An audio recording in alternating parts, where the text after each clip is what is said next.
यादव के साथ चले गए और वो गठबंधन बन गया लालू नीतीश और कांग्रेस और जो तमाम दूसरी पार्टियां हैं। नीतीश, एक सिर्फ खत्म करूं मैं कि नीतीश कुमार का ये जलवा था कि 2005 में सबसे बड़ी पार्टी के तौर पे जो अक्टूबर में रिजल्ट आए 88 यानी 88 सीटों के साथ Janata Dal United number 1 party थी। उसके पहले वो समता पार्टी थी, बाद में जॉर्ज फर्नांडिस और ये सब, मतलब समता पार्टी में थे जॉर्ज फर्नांडिस, फाउंडर थे। उसके बाद वो जनता दल यूनाइटेड हुई। तो Janata Dal United was the single largest party 88 seat, और दूसरे नंबर पर बीजेपी थी 55 सीट। सुशील कुमार मोदी तब हुआ करते थे। और आरजेडी तीसरे नंबर की पार्टी थी 2005 के अक्टूबर में 54 सीटों के साथ। देखिए ये कैसे बदलता है। 2010 में नीतीश कुमार की जनता दल यूनाइटेड 115 सीटें जीत करके आई और बीजेपी 91, और वर्स्ट परफॉर्मेंस अब तब तक का सबसे बुरा परफॉर्मेंस था आरजेडी का, और महज 22 सीटें जीत करके आरजेडी आई थी। 2015 में लालू और नीतीश का गठजोड़ हो गया और तब राष्ट्रीय जनता दल 80 सीटों के साथ नंबर 1 पार्टी हो गई और जनता दल यूनाइटेड नंबर 2 हो गई 71 सीटों के साथ, और बीजेपी 53 पे चली गई। लेकिन जब 2020 का चुनाव हुआ तो फिर खेल पलट गया और 75 सीटों के साथ आरजेडी नंबर 1 हो गई, 74 सीटों के साथ बीजेपी नंबर 2 हो गई, और जनता दल यूनाइटेड को इतना धक्का लगा 43 सीट्स आई। उसकी कहानी अलग है कि कैसे चिराग पासवान अलग लड़े तमाम। तो ये एक जर्नी है 2005 से 2020 तक नीतीश कुमार की। अब इस बार ये देखना बहुत इंटरेस्टिंग होगा, जितने एग्जिट पोल्स आए उसमें मेजॉरिटी ये कह रहे हैं कि एनडीए की सरकार बनेगी। लेकिन अगर एनडीए की सरकार बनती भी है या महागठबंधन की बने, अब तो कुछ देर में पता चल जाएगा। लेकिन अगर एनडीए की सरकार बनती है तो जेडीयू को कितनी सीटें मिल रही हैं? वो नंबर 1 होगी, नंबर 2 होगी, बीजेपी ऊपर होगी, बीजेपी नंबर 3 होगी, क्योंकि उसके तुरंत बाद आज शाम से मुख्यमंत्री कौन होगा इसको लेकर करके कहानी शुरू हो जाए। बिल्कुल, जलवा बरकरार रहेगा कि नहीं ये देखने वाली बात होगी आज तो। खैर, संतोष राज पांडे जी पटना से जुड़ गए सर हमारे साथ, चाहे तो आप उनसे सवाल कर सकते हैं। जी, संतोष राज पांडे जी बहुत बहुत स्वागत है। और इस वक्त मैं देख पा रहा हूं कि बीजेपी, कहाँ है आप? बीजेपी दफ्तर में है संभवतः संतोष जी, आवाज आ रही है आपको? जी जी जी जी, दफ्तर से। जी हाँ, क्या स्थिति है? आप बीजेपी में हैं, दफ्तर में इस वक्त खड़े हैं, तो कुल मिलाकर के वहां लोगों से, कार्यकर्ताओं से बात हुई होगी, क्या चल रहा है बीजेपी के मन में? जी देखिए, जिस तरीके से एग्जिट पोल के आंकड़े सामने आए उससे एनडीए में तो उल्लास का माहौल लगातार बना हुआ है। लेकिन अभी सुबह में हम लोग पहुंचे, हालांकि भारतीय जनता पार्टी के कोई नेता यहाँ नहीं पहुंचे हैं, लेकिन जिस तरीके से दफ्तर को पूरा सजा के रखा गया है और भाजपा के जो भी कार्यकर्ता है, जो भी नेता है, इन लोगों में काफी उल्लास का वातावरण बना हुआ है। दूसरी तरफ यूं कहें कि जिस तरीके से 8 बजे से मतगणना शुरू होगा और रुझान जब आने लगेंगे तो फिर धीरे धीरे यहाँ चहलकदमी भी बढ़ेगी। लेकिन अभी फिलहाल जो है कोई भारतीय जनता पार्टी के यहाँ नेता या कार्यकर्ता नहीं पहुंचे हैं। मीडिया कर्मियों की मौजूदगी जरूर है और जिस तरीके से एनडीए लगातार अस्वस्थ है अपनी जीत को लेके, अपनी तैयारी जो सत्ता है उसको पाने के लिए जिस तरीके से अस्वस्थ है, उसे देखकर ऐसा लगता है कि दोपहर के बाद जो उल्लास का जो वातावरण देखने को मिलेगा, जो कार्यकर्ताओं में खुशी होती है, जो नाचते, वो ठीक है, ठीक है, वो ठीक है। मुझे तो ये बताइए कि 2015 में 8 साढ़े 8 बजे से बीजेपी दफ्तर में मुझे याद है कि मिठाई बंटनी शुरू हो गई थी, आतिशबाजी शुरू हो गई, पटाखे बजने शुरू हो गए थे। तो इस बार कुछ एहतियात है कि मिठाई का स्टॉक नजर आया है बीजेपी दफ्तर में, या कहीं अंदर छुपा के रखा हुआ है कि जब वक्त आएगा तभी बाहर निकालेंगे? क्योंकि 2015 में बीजेपी की बहुत किरकिरी हो गई थी। बिल्कुल आपने सही कहा, लेकिन जो 8 बजे काउंटिंग शुरू होगा उसके बाद से रुझान आएंगे, तो हो सकता है कि नजारा बदल जाए या नजारा यूं ही बनी रहे। लेकिन अब सबसे बड़ी बात जो मिठाई की बातें की, अभी तक तो मिठाई यहाँ दिखाई नहीं पड़ रहा है, लेकिन हो सकता है कि जब बढ़त हो तो मिठाई भी दिखने लगे, रंग गुलाल भी दिखने लगे। लेकिन अभी कहना जल्दबाजी होगा, क्योंकि 8 बजे से मतगणना शुरू होने जा रहा है, तो उससे जो परिणाम आने शुरू होंगे उसके अनुसार जो है भाजपा कार्यकर्ता निकलेंगे, और हमें लगता है कि जो बात आप बोल रहे हैं हो सकता है सच भी साबित हो जाए। जी, बीजेपी अगर हम थोड़ा सा उसके उलट अगर देखें तो एनडीए के अंदर एक कंपटीशन है बीजेपी और जेडीयू में, क्योंकि जेडीयू जिस तरीके से 2020 में 43 पे चली गई और 3 नंबर की पार्टी हो गई थी, अब एनडीए में और कई बीजेपी के नेता है वो ये कहते रहे कि हमारी जेडीयू की सीटें कम थी, फिर भी हमने नीतीश कुमार को चीफ मिनिस्टर बनाया। तो इस बार एक दिलचस्पी का विषय ये भी है कि चाहे सरकार एनडीए की बने या महागठबंधन की, जिसकी भी अब तो थोड़ी देर में पता चल जाएगा, लेकिन अगर एनडीए की सरकार बनती है तो जेडीयू को कितनी सीटें आती हैं, बीजेपी को कितनी सीटें आती हैं, ये बड़ा महत्वपूर्ण होगा, क्योंकि आज शाम के बाद इस पे चर्चा शुरू हो जाएगी। बीजेपी की एक इच्छा है और बीजेपी के नेताओं में एक सेक्शन ऐसा है जिसकी ये बहुत इच्छा है कि बिहार में कब तक हम दूसरों को सपोर्ट करके उनके मुख्यमंत्री बनाते रहेंगे। अब वक्त आ गया है या ऐसा होना चाहिए कि हमारा अपना मुख्यमंत्री हो। अब ये सारी चीजें डिपेंड करेंगी किसको कितनी सीटें आती हैं। अगर 2, 4, 5, 10 का फासला होगा तो बहुत मुश्किल होगा। और आपको ये भी याद होगा कि जब अमित शाह ने एक इंटरव्यू में कहा, ललन सिंह ने कहा, अमित शाह ने कहा कि भाई हम कौन होते हैं मुख्यमंत्री बनाने वाले, विधायक जीत करके आएंगे, वो तय करेंगे, सबके दल का अपना नेता होगा, हम 5 लोग हैं इस गठबंधन में, 5 की सहमति होगी और तब चीफ मिनिस्टर बनेगा। दूसरी तरफ जेडीयू के पोस्टर्स लगातार आ रहे हैं कि 25 से 30 एक बार फिर नीतीश, और कल तो लग गया कि टाइगर अभी जिंदा है।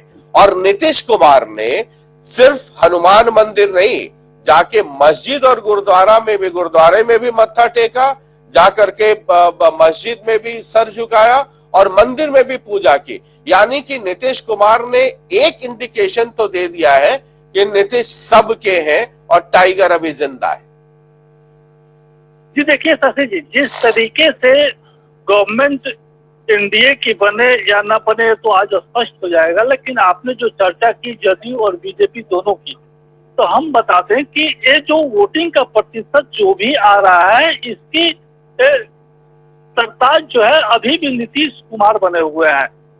सबसे बड़ी बात है कि इस बीच ये भी बातें सामने आई कि जो आधी आबादी है, जो महिलाओं की संख्या है, उन्होंने बढ़-चढ़ कर काफी वोट लिया है। नीतीश सरकार ने बिहार में बेटियों को सरकारी नौकरी में 35% आरक्षण दिया था, आपको याद होगा। करीब 135 करोड़ जीविका दीदियों को आत्मनिर्भर बनाया, महिलाओं को रोजगार के लिए 10,000 रुपए की सहायता राशि भेजवाई। यही नहीं, आशा कार्यकर्ता का मानदेय 1,000 से बढ़ाकर 3,000 रुपए प्रति माह कर दिया, और 1,40,00,000 जीविका कर्मियों का मानदेय जो है उसको दोगुना कर दिया। तो एक वोट बैंक पहले से वो अपना बना कर रखे हुए थे, और इस बात को भाजपा भी समझती है। यही कारण था कि इस चुनाव में अमित शाह तो शुरू में बचते रहे नीतीश कुमार का नाम लेने से कि नीतीश कुमार सीएम देश होंगे या नहीं होंगे, लेकिन अंतिम समय में उन्होंने चुप्पी साध दी, क्योंकि पूरा चुनाव नीतीश के फेस में ही लड़ा गया। तो ये कहना बहुत जल्दबाजी होगा कि अगर परिणाम आते हैं तो नीतीश कुमार को गाइडलाइन किया जा सकता है या नीतीश कुमार के चेहरे को हटाया जा सकता है। ये अलग बात है कि नीतीश कुमार अगर कोई निर्णय लेते हैं तो उस निर्णय का पालन करना भाजपा और जदयू दोनों के लिए मजबूरी होगा। वो ठीक है, वो ठीक है। मुझे व्यक्तिगत तौर पे ऐसा लगता नहीं है कि नीतीश कुमार से कोई पंगा ले पाने की स्थिति में अभी है। नीतीश कुमार ही मुख्यमंत्री होंगे फिलहाल, 6 महीने रहे, 1 साल। ये अलग बात है कि नीतीश डॉक्टर ऑर्थो ऑयल के रेगुलर मसाज से जॉइंट हेल्थी रहते हैं, और अगर प्रॉब्लम बहुत पुरानी है तो डॉक्टर ऑर्थो कैप्सूल्स साथ लेना ना भूलें। अब दर्द भी घुटने टेकेगा। बिहार चुनाव की ऐसी कवरेज जो पहले कभी नहीं हुई। टीवी 9 की हाईटेक बस से मेरे साथ देखिए अड़ी, क्योंकि हमें है देश की पड़ी। हम घूमेंगे बिहार और बताएंगे केकर बनी सरकार। महाराष्ट्र और दिल्ली के बाद मैं आ रहा हूं बिहार, खोलने नेताओं की पोल। देखिए पोल खोल। मैं दिखाऊंगा उम्मीदवारों का रिपोर्ट कार्ड, वोटर बताएंगे हमारा नेता कैसा है। बिहार में अलग अलग जाति की कहानी, जनता और एक्सपर्ट की जुबानी। मैं पूछूंगा सवाल बिहार के बड़े बड़े नेताओं से, करूंगा उनके इंटरव्यू। बिहार में इस बार किसकी सत्ता, चुनाव की सबसे बड़ी कवरेज मेरे साथ। इलेक्शन मतलब टीवी 9 भारतवर्ष, अब से लेकर रिजल्ट के दिन 14 नवंबर तक। तकरीबन 9.5 के आसपास वोटिंग परसेंटेज बढ़े हैं। सभी दल ये दावा कर रहे हैं, उधर महागठबंधन तेजस्वी कह रहे हैं कि वोटिंग परसेंटेज बढ़ने का मतलब है एंटी इनकम्बेंसी यानी सरकार के विरोध वोट है, और सरकार के लोग कह रहे हैं कि हमसे लोग आनंदित होकर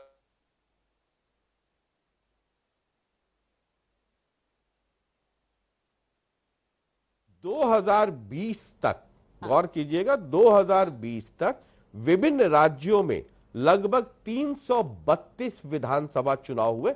जब से चुनाव हो रहे हैं तब से लेकर के 2020 तक। अब ये कह रहे हैं कि बढ़ जाता है तो सरकार बदल जाती है, घट जाता है तो सरकार रह जाती है। मैं उस आंकड़े उस पर जरा मैं गौर कर रहा था। 2020 तक अलग अलग राज्यों में 332 विधानसभा चुनाव हुए, उनमें 188 चुनावों में वोटिंग परसेंटेज पिछले चुनाव की तुलना में उन राज्यों में बढ़ा।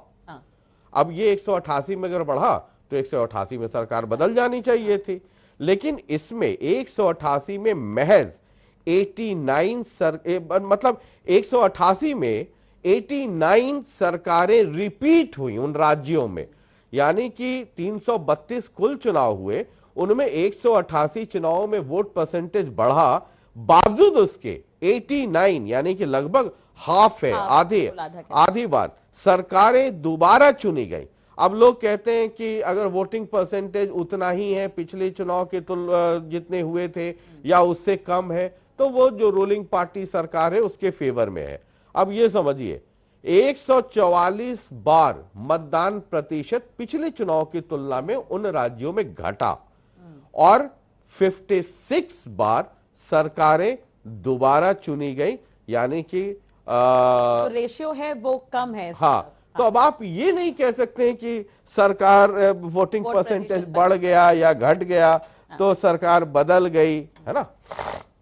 सर इस बार मुद्दे भी काफी इंपॉर्टेंट रहे हैं। जैसे 2020 का चुनाव रोजगार और अर्थव्यवस्था पर लड़ा गया था, इस बार आपको क्या नजर आया?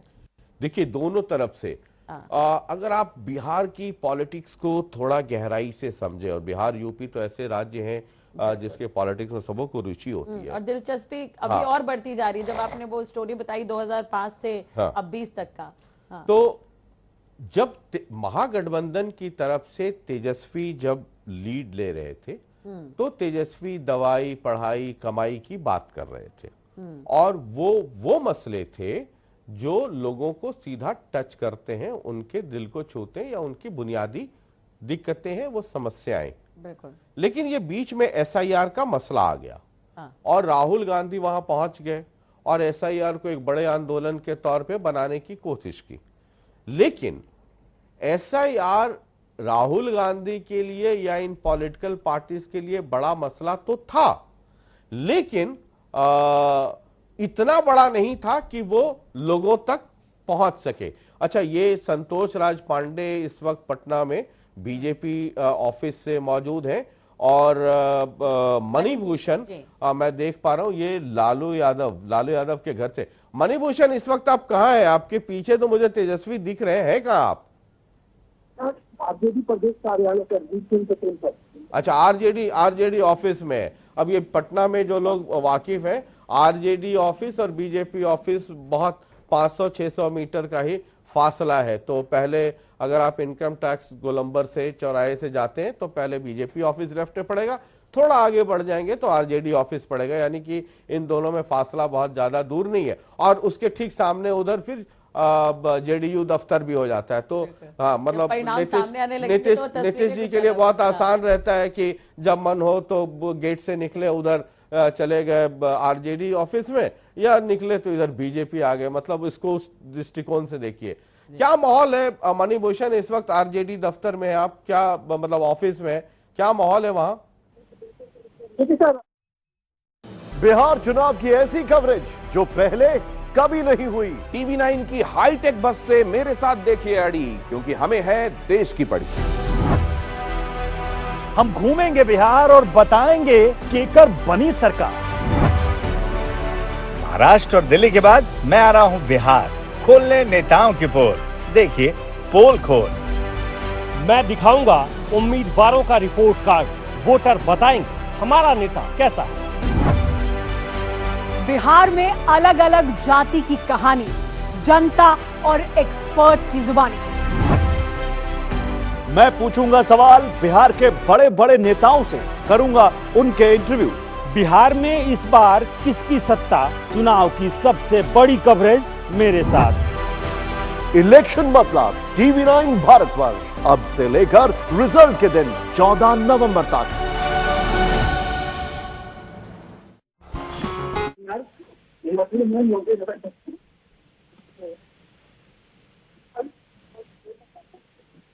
अच्छा मणिभूषण, जरा ये बताइए कि आरजेडी ऑफिस में बीजेपी में मिठाई का इंतजाम तो होगा, लेकिन उसको अभी जरा अंदर रखा गया, उसके विजुअल्स नहीं है। तो ये आरजेडी ऑफिस में मिठाई आपको दिख रही है, या ये भी कहीं ताला लगाकर पीछे कहीं कमरे में छुपा कर रखे हैं कि 10-11 बजे के बाद ही मिठाई निकाला जाएगा? क्योंकि 2015 का पड़ोस में अनुभव है बीजेपी ऑफिस का।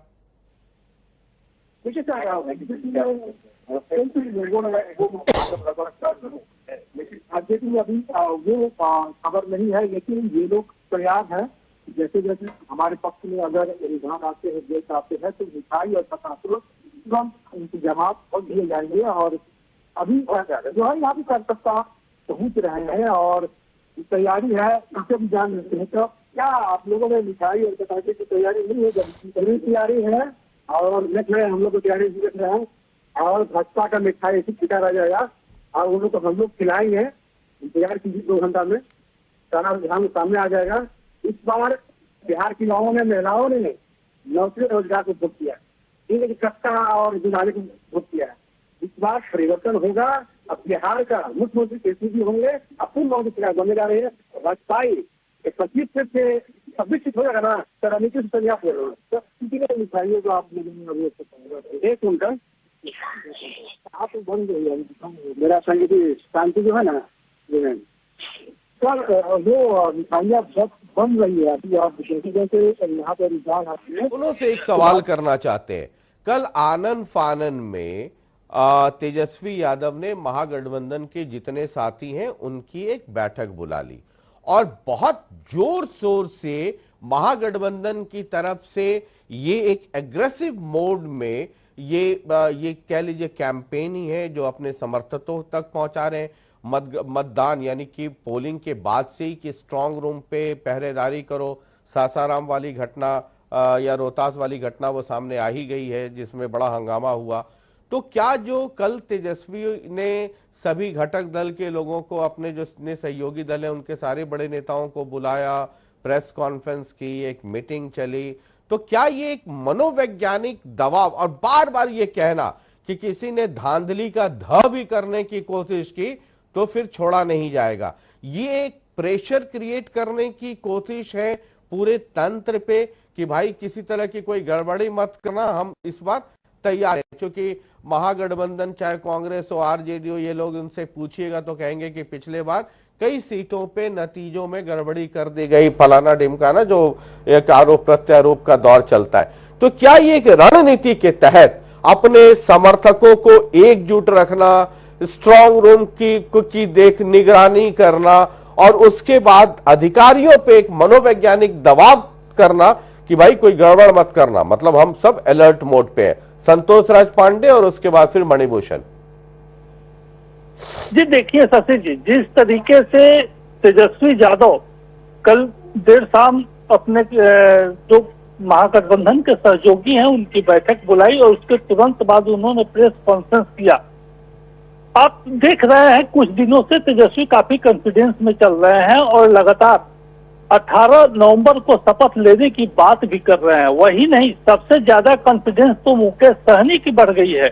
मुकेश सहनी ने सीधे तौर पर कहा कि वो डिप्टी सीएम के कैंडिडेट है और डिप्टी सीएम का वो शपथ भी लेंगे और इसके साथ ही मीडिया को धमकी भी उन्होंने दी कि अगर गलत किसी ने दिखाया तो मीडिया का हाउस भी वो जला देंगे, फुकवा देंगे कार्यकर्ताओं से। तो शुरू से ही थ्रेटनिंग की जो बात है इन नेताओं के जुबान पे आने लगी है।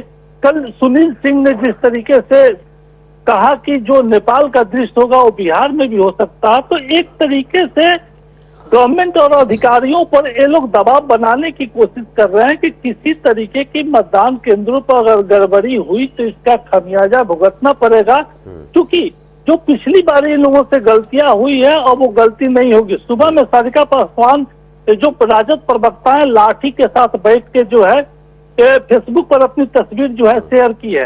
तो कुल मिला के ये लोग लगातार थ्रेटनिंग दे रहे हैं और इस बात को बार बार बोल रहे हैं कि अगर इनके साथ गड़बड़ी होती है, इनके पार्टी के साथ गड़बड़ी होती है, इनके कैंडिडेट।